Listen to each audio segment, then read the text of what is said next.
शुरू करिए। सभापति महोदय, सबसे पहले तो मैं आपको धन्यवाद दूंगा कि आपने अनुदान की अनुपूरक मांगों पर बोलने का मुझे समय दिया। सभापति महोदय, मीडिया के माध्यम से सुनते हैं कि सरकार ने जो भी घोषणाएं, जहां चुनाव होते हैं जिन राज्यों के अंदर, वहां अतिरिक्त बजट की घोषणा भी होती है, लेकिन दुर्भाग्य से 2014-19-24 के अंदर राजस्थान ने आपकी सरकार बनने में महत्वपूर्ण भूमिका निभाई। उस राजस्थान को कुछ भी नहीं मिल रहा है सिवाय जुमलों के।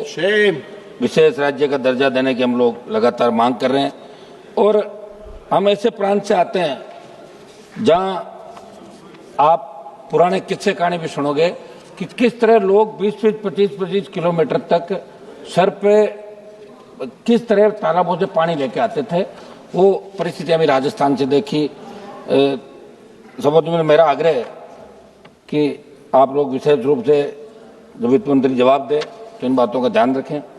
देश के नागरिक 2 जून की रोटी को तरस रहे हैं और ये स्थिति तब है जब सरकार कई जन कल्याणकारी योजनाओं से गरीबों को लाभान्वित करने की बात करती है।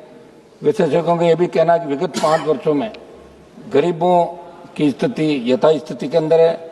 आप सत्ता पक्षी लोग विपक्ष पर आरोप लगे जिम्मेदारी से बचना चाहते हैं, मगर ये देश समझता है कि मोदी जी का तीसरा कार्यकाल, ऐसे में पहले कार्यकाल में तो आपने विपक्ष पर आरोप लगा दिए, लेकिन फर्स्ट, सेकंड, थर्ड अब लोग कुछ काम आपसे चाहते हैं। देश का जवान आपसे काम चाहता है, देश का किसान चाहता है, देश का प्रत्येक वर्ग मोदी जी जो घोषणाएं करो धरातल पे कैसे हो, ये देश का जनता चाहती।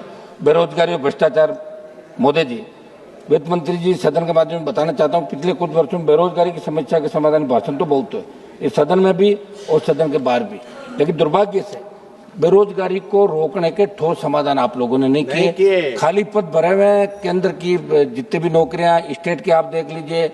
मैं राजस्थान जिससे आता हूं, राजस्थान स्टेट की नौकरी में 5 लाख पद खाली है। और सबसे बड़ी बात, आप किसान की जमीन ले रहे हो, उद्योग लगा रहे हो, तो वहां तो कानून बना दे कि कम से कम 80% स्थानीय लोगों को रोजगार मिले, ताकि लोगों को बाहर कमा के खाने के लिए नहीं जाना पड़े। ये बेरोजगारी की ऐसी समस्या है कि इसका अगर आपने इलाज नहीं किया, वो दिन दूर नहीं जब बेरोजगार खुद अपना हक अधिकार मांगने की राजधानी को घेर लेगा और आप देखते रह जाओगे जैसा दूसरे राज्यों के अंदर हो रहा है। तो नौजवान का विशेष रूप से आप ध्यान रखें, क्योंकि नौजवानों ने तीसरी बार आपको सत्ता सौंपी है।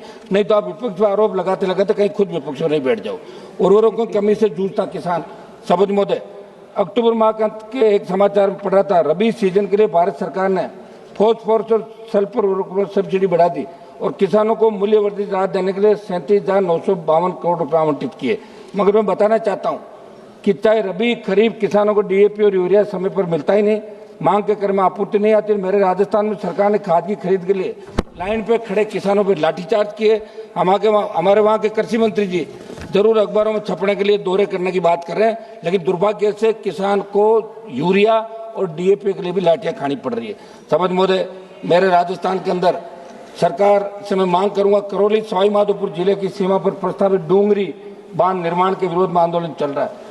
4-5 बड़ी महापंचायतों में हजारों की तादाद के लोग वहां इकट्ठा हुआ, बिगड़ सकता है। ग्रामीणों के अनुसार इस बांध से उनकी उपजाऊ कृषि भूमि, प्राकृतिक जल स्रोत और सांस्कृतिक धरोहर नष्ट हो जाएगी। साथ ही रणथंभौर टाइगर रिजर्व और केला देवी वन्य जीव अभियान का 22 से 37 वर्ग किलोमीटर हिस्सा भी डूब क्षेत्र में आ सकता है, जिससे पर्यावरण को गंभीर नुकसान होगा। साथ ही पहले चरण में छिंतर गांव के लगभग 50,000 दलित, आदिवासी, मीना, गुर्जर और किसान परिवारों के विस्थापन का भी खतरा है। सरकार इस पर पुनर्विचार करे। सभापति महोदय, मैं एक मिनट। सभापति महोदय, समाप्त। हम वो लोग हैं जो कोरम को पूरा रखते हैं लास्ट तक। आप इस तरह नहीं करें, 1-2 मिनट एक्स्ट्रा देर। आप खुद सिंगल मेंबर पार्टी से आते हैं, आप 15 बोले समय।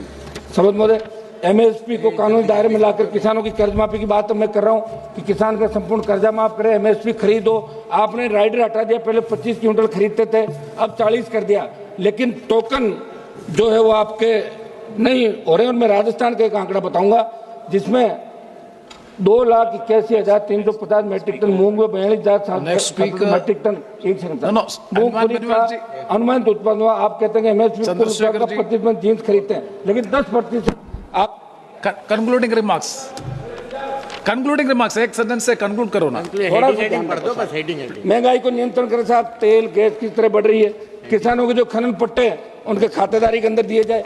पान मेथी जो नागौर के अंदर हो रही है उसको जीआई टैग दिया जाए। मैं पीयूष गोयल जी से मिला था, उन्होंने आश्वासन दिया कि पान मेथी को जीआई टैग मिले जिससे किसानों का फायदा हो। चंद्रशेखर